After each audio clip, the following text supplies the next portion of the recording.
Hi friends, welcome to Noble Academy. तो आज हम लोग 10th स्टैंडर्ड का जो मैथमेटिक्स है उसका चैप्टर नंबर 3 सीखने वाले हैं। तो चैप्टर नंबर 3 जो है एग्ज़ाम के रिलेटेड काफ़ी इंपॉर्टेंट चैप्टर है। इसके अंदर काफ़ी सारी अलग अलग मेथड्स है। तो सबसे पहले आपको यहाँ पर कंसेप्ट सीखना है। तो कंसेप्ट के लिए हमारे चैप्टर का नाम देखेंगे हम।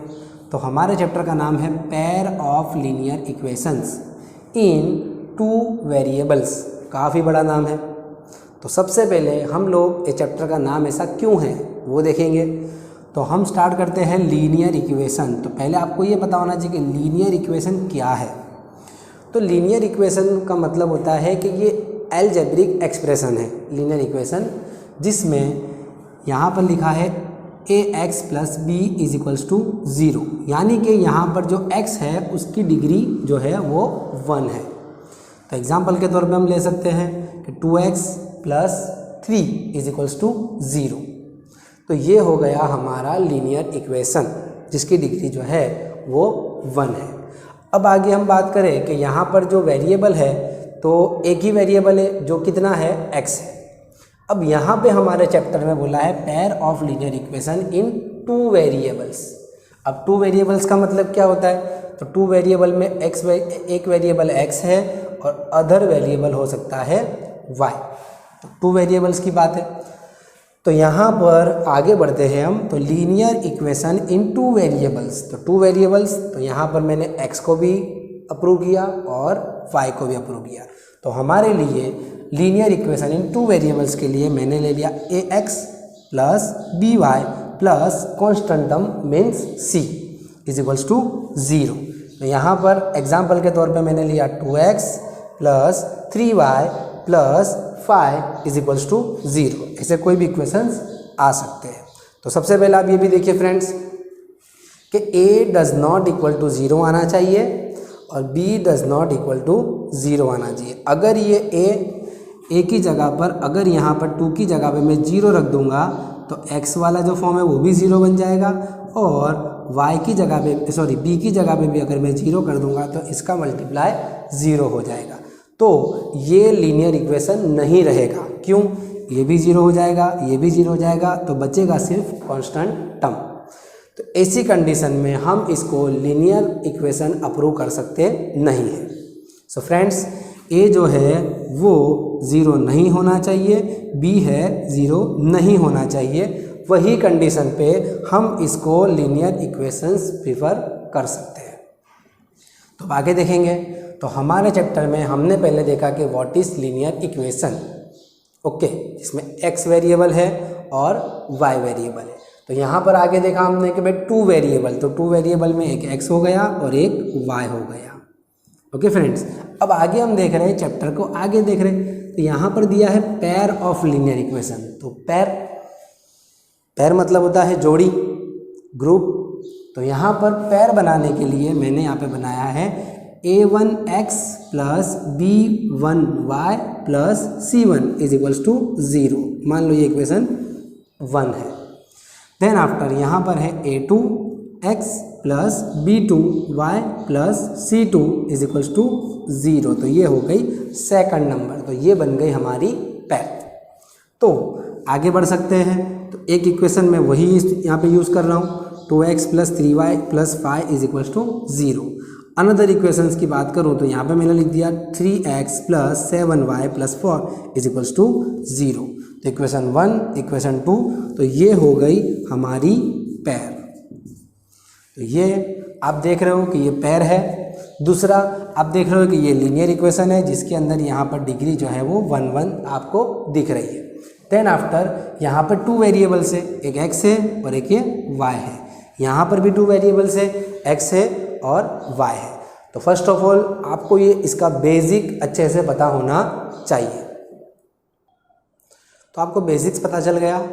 अब आगे देखेंगे हम कि ये चैप्टर नंबर 3 में मेथड्स कितनी हैं।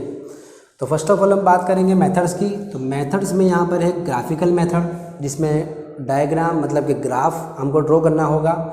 एंड अनदर मेथड जो है वो है अलजेब्रिक मेथड। तो ग्राफिकल मेथड का भी सम पूछते हैं और अलजेब्रिक मेथड में 3 डिफरेंट मेथड्स यहाँ पर कवर होती है।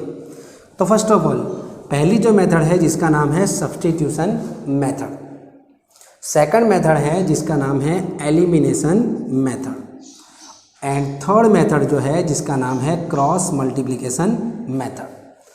तो यहाँ पर अलजेब्रिक में 3 अलग अलग मेथड है। तो आपको क्वेश्चन होगा कि सर कौन सी मेथड से हमको सम करना है, क्योंकि हमको इस तरीके से इक्वेशन 1 और इक्वेशन 2 दे देंगे।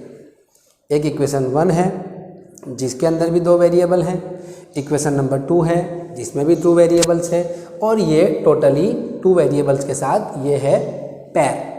तो हमको पैर दे दी इक्वेशन 1 और इक्वेशन 2 की। तो ये जो सम है मैं यहाँ पे सब्स्टिट्यूशन मेथड से करूँ, एलिमिनेशन मेथड से करूँ, या तो क्रॉस मल्टीप्लिकेशन से करूँ, या तो ग्राफिकल मेथड से करूँ। तो फ्रेंड्स आप ये बात जान लो कि ये जो सम है, ये जो क्वेश्चन है, इसको आप ये 1 2 3 इसमें से कोई भी मेथड से आप अच्छे से गिन सकते हो, और अगर ग्राफिकल मेथड है तो उससे भी आप ये सम को गिन सकते हो। बट अगर एग्ज़ाम में आपको बोला है कि ये सम, ये जो क्वेश्चन है जिसको आपको सब्स्टिट्यूशन मेथड से सॉल्व करना है, तो आपको फिर ये मेथड का यूज़ करना है। एलिमिनेशन बोलते हैं तो एलिमिनेशन कीजिए, क्रॉस मल्टीप्लिकेशन बोलते हैं तो क्रॉस मल्टीप्लिकेशन की मेथड का हमको यूज़ करना है। अगर ये सम के लिए हमको क्वेश्चन दिया और अगर कुछ बोल नहीं रहे कि भाई ये कौन सी मेथड से हमको गिनना है, तो आपको जो भी मेथड अच्छी लगे उससे आप सम गिन सकते हो। बट फर्स्ट ऑफ ऑल अब एक यहाँ पर मैं आपको सबसे पहले टिप्स दे रहा हूँ, वो टिप्स आपके लिए बहुत ज़रूरी है। ये टिप्स क्या है? तो ये टिप्स अगर आप ध्यान नहीं रखोगे तो ये कोई भी मेथड करने के पहले आपको, मतलब समझ लो आप ये टिप्स का ध्यान नहीं रखोगे तो आप सम में मिस्टेक्स करोगे। तो टिप्स ये है कि यहाँ पर मैंने 2 वेरिएबल्स लिखे हुए हैं। अब 1 वेरिएबल में मैंने A1 दे दिया नाम, दूसरे वाले को A2 दे दिया। इसका मतलब ये जो है वो A1 है, ये जो है वो B1 है, और ये जो है वो C1 है। देखो आप फ्रेंड्स देख सकते हो, A1 X, B1 Y, C और C1। तो मीन्स इसका मतलब ऐसा हुआ कि हमारा जो A1 है वो है 3, B1 जो है वो हमारा 7 है, एंड हमारा जो C1 है वो है 4। मैंने इक्वेशंस के अंदर से ले लिया। सेम एज सेकंड इक्वेशन का जो फर्स्ट नंबर है वो हमारा A2 है, तो A2 जो है वो हमारा 2 है। B2 मतलब ये इसका कोएफिशिएंट, तो B2 जो है वो है 3, और C2 जो है वो हमारा है 5। तो फर्स्ट ऑफ ऑल कोई भी सम गिनने के पहले हमारे को ये चेक करना है, अगर हमारा आंसर इसके रिलेटेड आता है तो सम कोई भी मेथड से आगे बढ़ेगा, और अगर इसके रिलेटेड नहीं आता है तो हमारा सम आगे बढ़ सकता नहीं है। चाहे वो सब्स्टिट्यूशन मेथड हो, चाहे एलिमिनेशन मेथड हो, चाहे क्रॉस मल्टीप्लिकेशन मेथड हो। तो फर्स्ट ऑफ ऑल हम देख रहे हैं ये इक्वेशन के अंदर हम वैल्यूज़ रखते हैं। तो ये इक्वेशन को मैं यहाँ पे ले रहा हूँ, A1 upon A2 does not equals to B1 upon B2। अब चेक कर रहे हैं A1, तो हमारा A1 है 3, A2 हमारा है 2, डज नॉट इक्वल टू, देख रहे हैं इक्वल है या नहीं है, बाद में देखेंगे। B1 हमारा है 7, B2 हमारा है 3। सो देख लीजिए आप, 3/2 इज इक्वल्स टू 7/3 आएगा नहीं, मतलब ये डज नॉट इक्वल्स टू है, यानी ये हो गया पहला इक्वेशन हमने इसके हिसाब से प्रूव किया।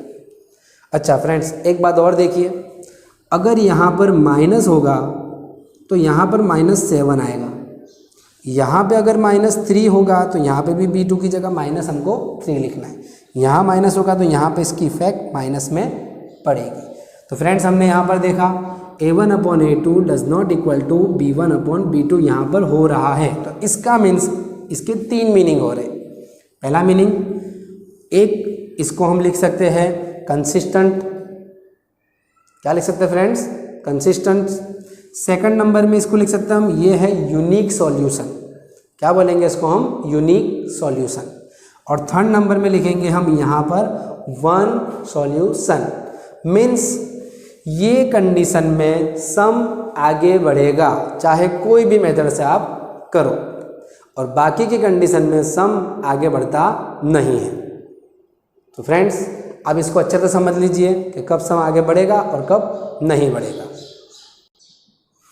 सो हमने यहाँ पर देखा कि ये कंडीशन में सम आगे बढ़ेगा।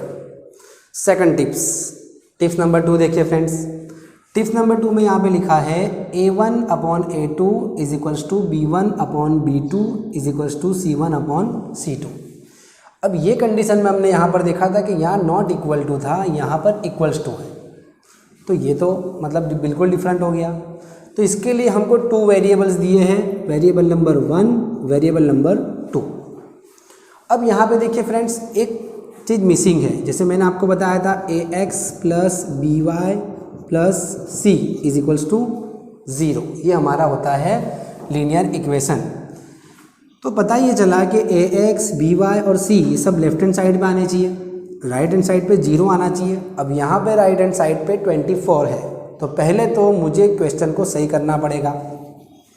तो सबसे पहले क्वेश्चन को सही करने के लिए मैं इस तरह से प्रॉपर फॉर्म में लिखूँगा 4x प्लस 6y, इसको यहाँ पे भेजना पड़ेगा, यानी कि -24 होगा इज इक्वल्स टू 0। ये प्रॉपर फॉर्म में इक्वेशन 1 हो गया। देन आफ्टर ये भी ऐसा ही है, तो इसको भी वहाँ भेजना पड़ेगा 2x plus 3y minus 12 is equals to 0, तो ये होगा इक्वेशन 2। अब मैं यहाँ से A1, A2, B1, B2 और C1 और C2 को सेपरेट करूँगा। तो सेपरेट करने के लिए देखिए फ्रेंड्स, ये हमारा A1 है, ये हमारा A2 है। ओके, तो A1 हमारा है 4, A2 जो है हमारा 2 है। ओके, देन आफ्टर ये है हमारा B1, तो B1 है 6, B2 है 3। देन आफ्टर हम बात करेंगे C1 की, तो C1 जो है हमारा है -24। फ्रेंड्स आप समझ सकते होंगे कि C1 जो है हमारा -24 है, और C2 जो है हमारा है -12। सो फ्रेंड्स मैं आगे अब ये फॉर्मूला रखता हूँ और मैं चेक करूँगा कि ये जो कंडीशन है ये फुलफ़िल हो रही है या नहीं हो रही। तो मेरा फॉर्मूला है A1/A2 is equals to B1/B2 is equals to C1/C2।